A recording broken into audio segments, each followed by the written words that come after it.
What does a one-off exercise session do for your brain? And there are three major effects that have been reproduced. I've seen it in my lab. Many labs have reproduced this. So what do you get with a one-off? This is usually an aerobic type exercise session, 30 to 45 minutes. What you get is that mood boost, very, very consistent. You get improved prefrontal function, typically tested with a Stroop test, which is a test that asks you to shift and focus your attention in specific ways. It's a challenging task and clearly dependent on the prefrontal cortex, largely.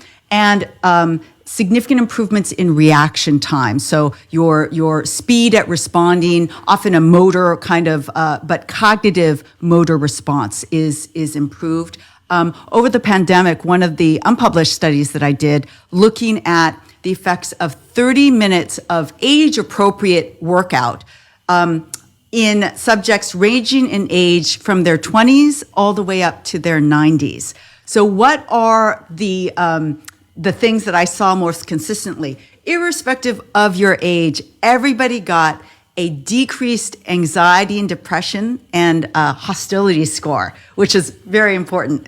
So it's not just decreasing your anxiety and depression, but decreasing your hostility levels. Making the world a better place. Making the world a better place. Energy, the feeling of energy went up. And what we found is in the older population, even more than in the younger population, we saw improved performance on both Stroop and Erickson flanker task, which is another task dependent on really focusing in on different letters and paying attention to what letter is being shown. So these are consistent effects. How long do they last? One of the studies that I did publish in my lab showed that the immediate effects of exercise lasted up to 2 hours. Unfortunately, that was the longest that we lasted. They were still there at 2 hours.